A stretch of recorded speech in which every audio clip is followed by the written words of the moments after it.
राजनांदगांव में स्वास्थ्य विभाग की लापरवाही से कोरोना संक्रमितों को बेहतर इलाज नहीं मिल पा रहा है, तो वहीं मौत के बाद शवों को सदगति देने में भी लापरवाही बरती जा रही है और शवों की अदला बदली तक यहां पर हो रही है। राजनांदगांव जिले भर में कोरोना की वजह से ऐसी अफरा तफरी मची हुई है। यहाँ कोरोना की ना समय पर जांच हो रही है और ना ही उनका इलाज हो पा रहा है। और यही नहीं, मौत के बाद शवों की सदगति भी यहाँ पर देखी जा रही है। कभी कचरा वाहन में शव भेजे जा रहे हैं, तो कभी ट्रैक्टर से, और अब तो शव की अदला बदली भी शुरू हो गई है। जीवितों के इलाज करने में नाकाम अस्पताल प्रबंधन मृतकों की पहचान करने में असमर्थ है। किसी परिजन को गलत शव दिया जा रहा है, तो किसी परिजन को उनके अपनों का शव कहाँ है ये भी पता नहीं चल पा रहा है। ऐसे ही एक मामले में रायपुर के समीप कुम्हारी के ग्राम खपरी में एक कोरोना संक्रमित को इलाज की जरूरत थी। परिजनों ने रायपुर के सभी अस्पतालों में संपर्क किया, पर इलाज की व्यवस्था नहीं हो पाई, तो उन्होंने राजनांदगांव मेडिकल कॉलेज अस्पताल में अपने परिजन को दाखिल कराया। लेकिन 18 अप्रैल की सुबह उनकी मौत हो गई, जिसके बाद मृतक के पुत्र ने शव अपने गांव ले जाने की मांग की। कोरोना प्रोटोकॉल के तहत उसने स्थानीय प्रशासन से शव लेने की अनुमति मांगी और अपने गांव में भी सरपंच से शव लाने का और अंतिम संस्कार करने के लिए एनओसी ले लिया। मृतक का पुत्र जब राजनांदगांव मेडिकल कॉलेज अस्पताल पहुंचा, तब उसके पिता का शव अस्पताल से गायब था। वहां मौजूद सभी शव में उसने अपने पिता की तलाश की, लेकिन उसके पिता का शव उनमें नहीं मिला। मृतक के पुत्र का कहना है कि राजनांदगांव मेडिकल कॉलेज अस्पताल में उसने स्वयं सीजन की व्यवस्था भी की थी और ऑक्सीजन लगाने के लिए पैसे भी दिए थे। इसके बावजूद उसके पिता को नहीं बचाया जा सका और उनकी मौत के बाद उनका शव भी कहाँ है ये भी नहीं पता। ठीक है, ले आओ, कोई दिक्कत नहीं है। तो हम गांव पहुंचे। गांव पहुंच करके हमने पूरा तैयारी कर लिया। हमारे परिवार के हमारे भाई लोग यहीं थे बॉडी के लिए। तो बाद में जब पूरा रिपोर्ट सब चीज़ मिल गया, उसके बाद पूरा जो भी कानूनी कार्रवाई है उसका परमिशन मिलने के बाद यहाँ पर आए, तो ये यहाँ पर बॉडी ही नहीं है, हमारे पापा का बॉडी ही नहीं है, और उस बॉडी को किसी और को दे दिए हैं कि ये खुद रखे हैं कि ये क्या कर रहे हैं। इसका जानकारी आपको कैसे प्राप्त हुई कि आपकी पापा की जो बॉडी है वो कहाँ गई?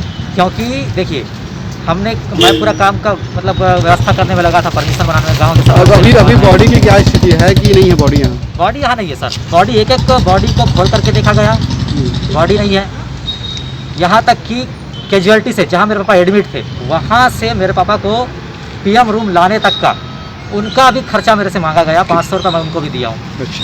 जब एडमिट थे, एक सिलेंडर था, वो सिलेंडर ला करके लगाने का भी मैं 300 रुपये दिया हूँ। एक महिला थी, एक 100 रुपये उसको दिया, 200 रुपये उस व्यक्ति को, लड़के को दिया जो मेडिकल जो टाइट किया। राजनांदगांव मेडिकल कॉलेज अस्पताल में लापरवाही का मामला यही थमा नहीं। इसके बाद एक अन्य मामले में राजनांदगांव जिले के गातापार निवासी एक 45 वर्षीय व्यक्ति की मौत के बाद उसके परिजनों को उस व्यक्ति का शव सौंपा गया।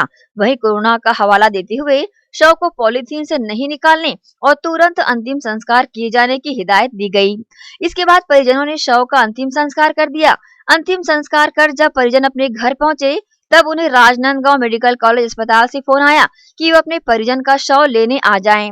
ये सुनते ही उनके होश फाख्ता हो गए, क्योंकि उन्होंने कुछ घंटे पूर्व ही परिजन के शव का अंतिम संस्कार जो किया था।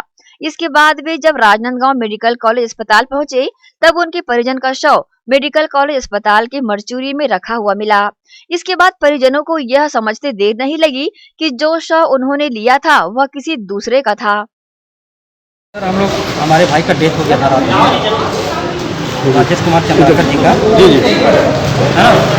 तो क्या है, उनका बॉडी मर्चुरी में लेके गया। हम लोग मर्चुरी में गया तो मर्चुरी वाले हमको बॉडी देखने नहीं दिया और अंदर उसको ले गए, बोला कि ले जाओ और उसका दाह संस्कार कर। हम अपना लेके गया, बिल्कुल हम जाके उसको दाह संस्कार कर दिया।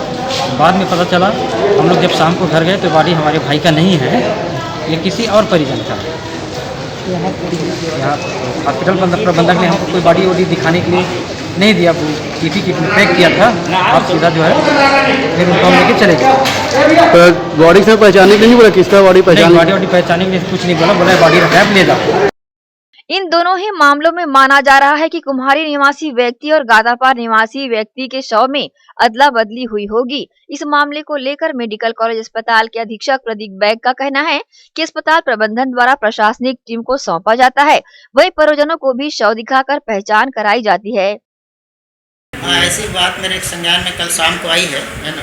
देखिए हमारा प्रोसीजर है कि कोविड जो डेथ होती है, जो पॉजिटिव होती है, उसको सरकारी जो आदेश है उसके तहत हम सीधे प्रशासन को दे देते हैं बॉडी, और मरीजों को परिजन को हम दिखवा देते हैं, पहचानने कहते हैं, वो हाँ कहते हैं तो देते हैं, प्रशासन लेकर उनको जो भी उनका है अंतिम क्रिया करते हैं।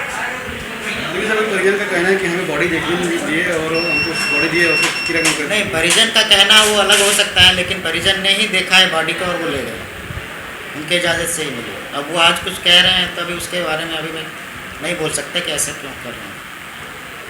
सर उनका कहना है कि जो अस्पताल के कर्मचारी है उनके द्वारा भी कुछ पैसों की मांग की गई है, जैसे 200, 300, 500। नहीं, इसके बारे में तो मुझे कोई जानकारी नहीं है। कोई कंप्लेन नहीं है, हमारे पास कोई रिटर्न में कंप्लेन नहीं आया है। मेडिकल कॉलेज अस्पताल में कोरोना संक्रमित लोगों के इलाज में लापरवाही के लगातार मामले उजागर हो रहे हैं, तो वहीं अब मृतकों के शव को लेकर भी लापरवाही बरती जा रही है। यहाँ न जीवित रहते लोगों को इलाज मिल पा रहा है और न ही मौत के बाद सदगति। ग्रैंड एशियन न्यूज के लिए राजनांदगांव से हफीज खान की रिपोर्ट।